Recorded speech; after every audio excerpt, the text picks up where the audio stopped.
Hello everyone, I am Sai Puppala. I'm here to present our paper Scan, a healthcare personalized chatbot with the federated learning-based GPT.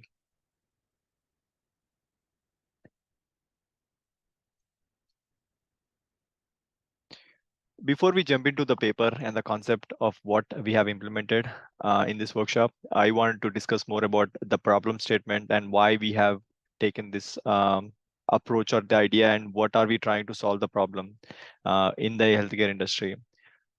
If you look at right now, the researchers or doctors or the medical practitioners, if they have to search some information which is more advanced in terms of like new research papers or news or media or any other chemical related or some medical information, it's really difficult to find the information in the internet because we have abundance of files, unstructured files, which are being scattered across whole internet and the web. So let's say if you wanted to find about the mercury poisoning, if a doctor wants to search about the mercury poisoning latest advancements in the research area or in the news or some blog spot where the professional or reputed doctor has written an article about the mercury poisoning, it is really difficult to find. It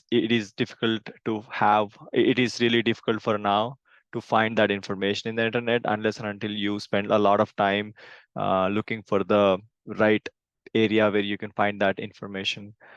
So for doctors or for medical practitioners, it's really important for them to have that information handy for them to suggest the advanced information to the patients who come to their clinic.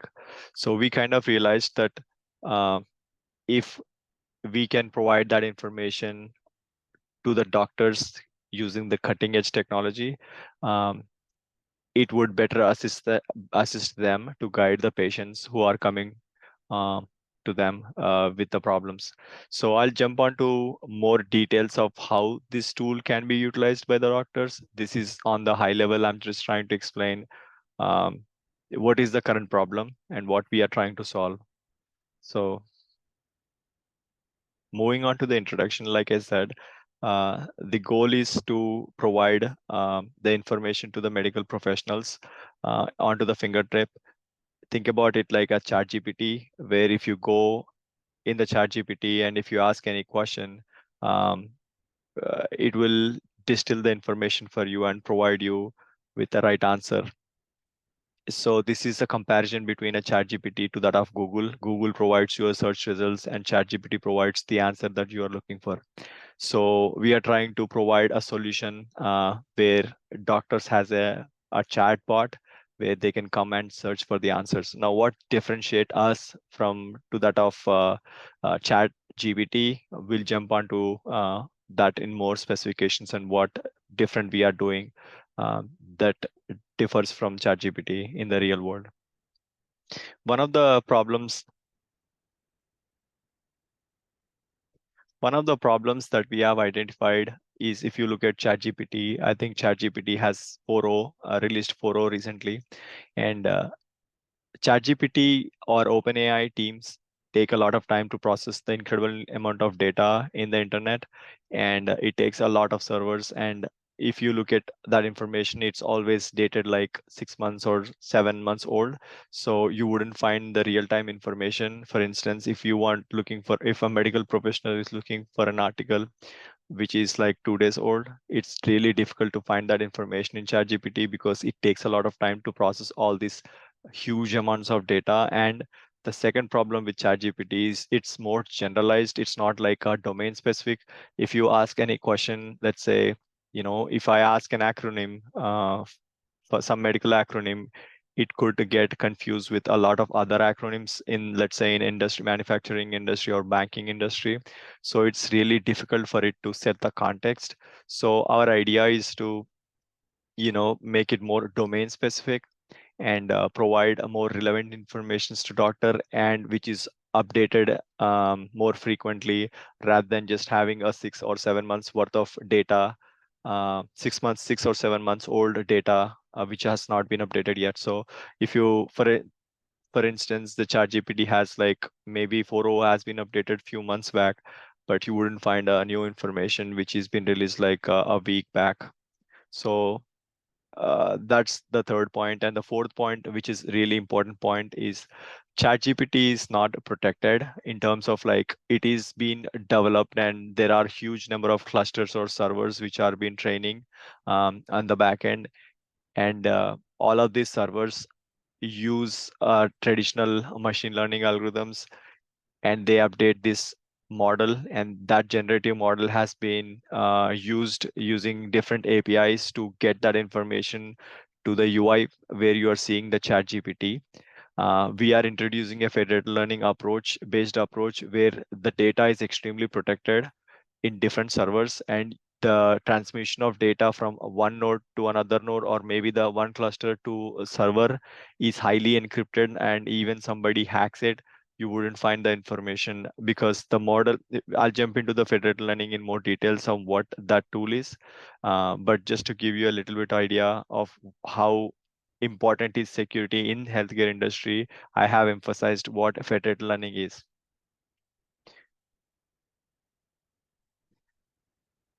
So system architecture, if you look at this system, we are having the first part where you can see up until the global server on the left side, you see media, news, blog spots, and some different sources of unclustered data has been transmitted to the, has been given as an input files to the client 1, 2, 3, and up to N.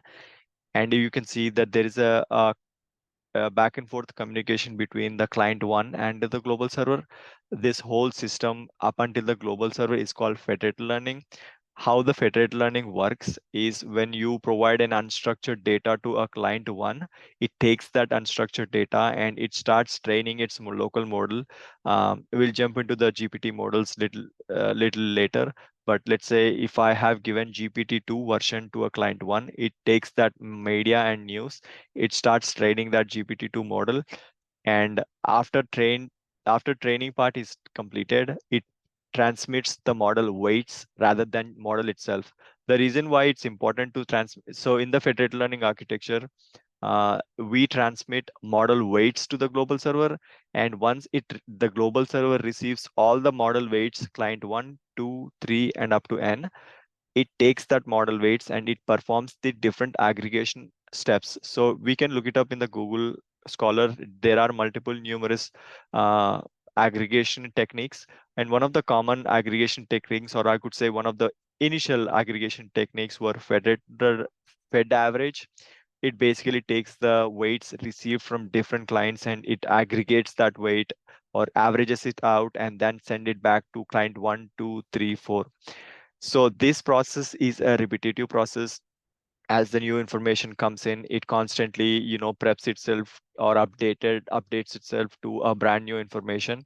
This information, this model that you're seeing in the global server, or I could call GPT-2o, will have an updated model constantly, because these weights are transmitted instantaneously as the model gets trained in these clients. So we can think this as a system where the input stream is continuous stream of information, and the global server is being constantly updated every now and then.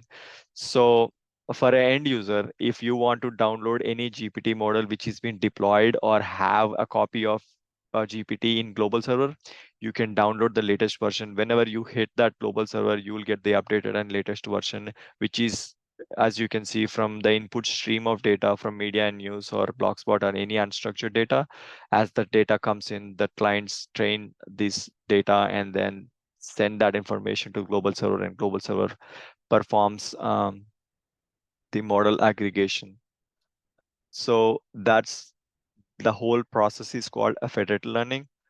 Federated learning exchanges weights from clients to the global server rather than sending a model to a global server.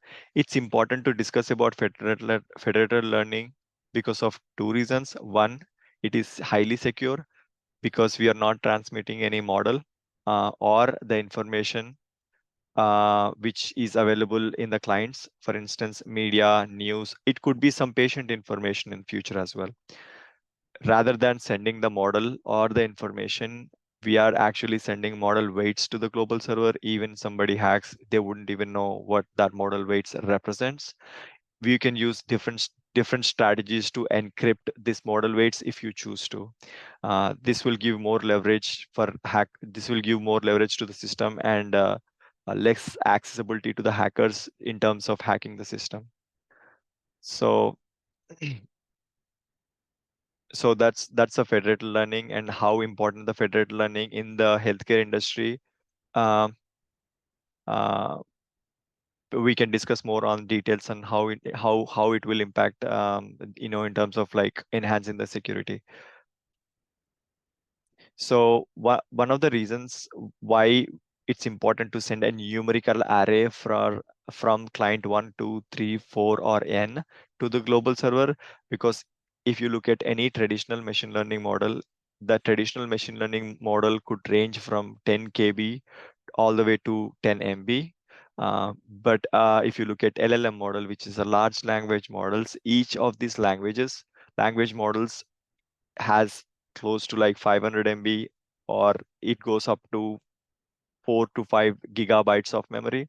So think of like if you have 100 clients and if you're sending half GB or 5 GB of information from client 1 to the global server, at any instant of time, if you have 100 clients, the global server will have 100 times 5 GB of information, which is 500 GB of information. And this is like a huge memory overload onto the global server. So it's ideal to maintain one common model in the global server rather than just having the aggregation of, rather than collecting all these models. So that's a little bit about a federated learning. And if you look at the global server, this will have the updated custom GPT. And the reason why I call custom GPT is because this GPT is only confined or only knows the information about the media, only knows the information about healthcare industry. And if you look at this architecture, about once you get the custom GPT, what we are trying to do here is we have bunch of research articles where we collected those research articles and we stored that as an input files, and we have a Docker container. Docker container is a container where you deploy your code and it runs Python script, and it has all the compute capacity and everything, and it takes the input files and it start processing or executing the program. So the goal is to use this Docker container and execute the Python script using the input files research articles. We had close to 5,000 different research articles which are related to healthcare. That includes data which is released like a few months back, all the way to the data which is released like a day back. So the goal of this Python script is to take these files and generate questions and answers. The questions and answers are generated using custom GPT that we have developed using the federated learning strategy. When we use custom GPT, it will generate questions in more contextual way rather than more generalized way. As the reason why we have leveraged custom GPT is to become more like relevant rather than using OpenGPT or ChatGPT or OpenAI tools. So the Python script takes this research articles and it starts generating questions. Let's say if I have given one research file to custom GPT, it generates, let's say 100 to 200 questions based on the input information that you have provided to the Docker container. So if I provide one PDF file, I could generate close to maybe 100, 150 questions and answers. And that will be stored in vector database, and it is also stored in GraphQL. And how do we generate this question? If you ask a question, how do we even generate these questions and answers? We have generated these questions and answers using prompt engineering. And that prompt engineering has been sent to custom GPT alongside with the information that is being extracted from research articles. So moving on to the prompt techniques that we have used zero shot and we have used few shot. You can also use role-based prompt engineering, or you can use chain of thought. There are different types of prompt engineering. To give you more details about what a prompt engineering is, a prompt engineering is basically you tell a system that you have a role, or you tell a system that, hey, I just need this information. To begin with, let's talk about zero shot, few shot. Maybe I can give you a more a limelight about a role-based or chain of thought. Zero shot is something that a normal user or a layman goes into ChatGPT and say, hey, what is the distance from sun to earth? So that's just like you're asking a straight question without, there is no prior knowledge onto the zero shot. There is no prior knowledge onto this question. So that's called zero shot. You're just asking one sentence or two sentences with no knowledge onto it. A few shot is something that you provide example and you ask a question. For instance, if I ask what is the distance between sun to that of earth, that's a zero shot. And if I ask, hey, can you tell me the distance between sun to earth, as in the distance between my house to my university, which is in miles. My house to university is 10 miles. Can you calculate the similar metrics? So I'm essentially telling GPT that I need the output to be in miles. It will consider that examples and it will make sure that the output is generated according to the user requirement. Now, this is called few shot prompt engineering, because you're providing few examples and asking the system that this is what I want. And if you go to a role-based, which is more advanced, role-based is something that, hey, you are medical professional and there is a patient who came to you, and we want to give an ideal solution for this problem. Look at all the information which is related to this research area. Can you provide appropriate? Now, the system will assume that it is a doctor and it will provide some smart suggestions to the customers. And if there is an area which is unsure, the system is unsure, when I call system is a custom GPT, or it could be a GPT, a normal GPT. It will assume a role and it will provide information. And if it's not sure about that information, it will say, hey, consult a different professional medical or professional practitioners rather than relying on my system. So this is a role-based prompt engineering. Chain of thought is something that it will provide you the explanation for the answer that it has provided. It is useful to look at chain of thought, because chain of thought will give you a validation of how it came to a conclusion. Now, it's important in the medical field because you cannot directly depend on the answer that a GPT is providing, because GPT has a habit of hallucinating things because of vast majority of data it's been trained. So to avoid the hallucination, it's worthwhile to give a shot on chain of thought to explain why it came to that conclusion. So to talk about how we generate these questions and answers, we take the PDF files. It could be 100 PDF files at once or 50 PDF files at once. We have close to 5,000 to 10,000 files, and we give each file and we extract the information. We have excluded images. We do not support the GPT version that we have used do not support images. And we extracted information from tables. We have extracted as unstructured data or text from the PDF files. And we have divided that information into multiple chunks based on the sections. And that section has been fed to prompt engineering, and you ask a few shot prompt engineering alongside with this text, and you say, considering this text, can you generate some questions and answers? So once you generate the questions and answers from custom GPT, you store this generated custom questions and answers and store that into the vector database. After you store that into a vector database, you again fetch that vector database information. After a whole manual is being processed, you go to this vector database table and you fetch the information, which is basically questions and answers which are stored in the vector database. You fetch these questions and answers and you generate a vector embeddings for the questions. The reason why we generate vector embeddings is because when user asks any question in the front end, you match the user question of vector embedding to that of existing vector embeddings in the database, and you provide a user a question which is very similar to them. For example, if a user asks, hey, what is the latest advancement in latest advancement in mercury poisoning? I would go into my vector database, I would search all my database, and I would find a question which is close match to this user question, and I would provide the answer to the user question. Vector embedding is very useful and very powerful technique to identify questions which are of closest proximity of user question. So if user is asking some question, I would just go to the database using this vector embeddings, and I would do a vector embedding match, which is already present. I have vector embeddings in the database. I have vector embeddings generated in the front end.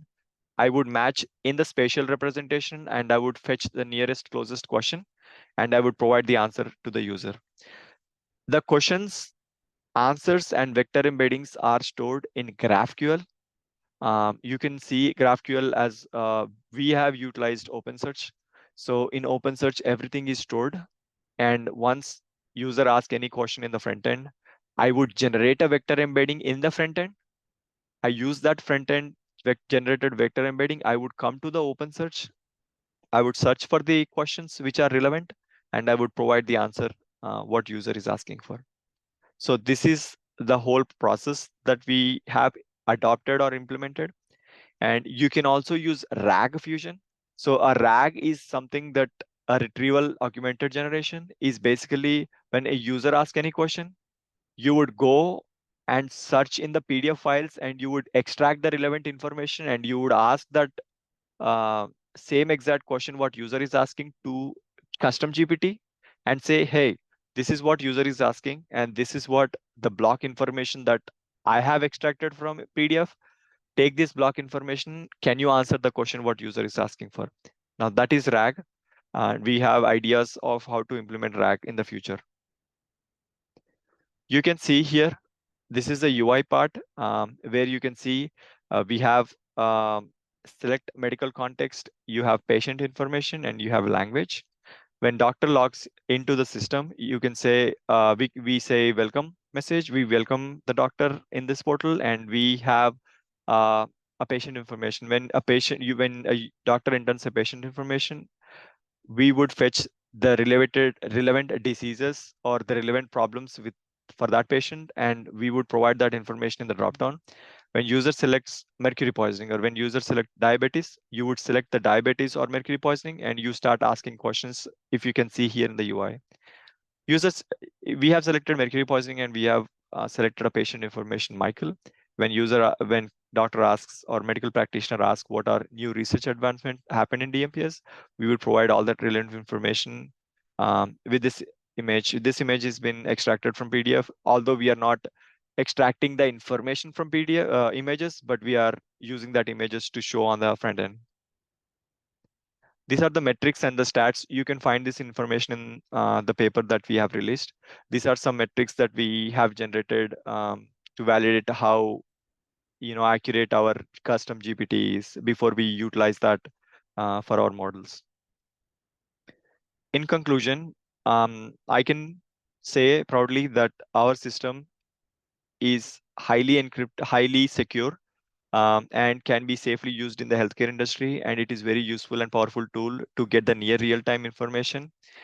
And it also is useful to provide the citations or the PDF links where the information has been extracted, which gives an extra layer of validation for doctors to go to that PDF and look into the information that we have provided rather than hallucinating. If you look at the ChatGPT, it hallucinates a lot of information. That's been said. Thank you so much for your time today. And we are open to your questions. And if you feel comfortable sending emails, we are happy to answer all of your questions as well. You can find our information in our paper. Thank you.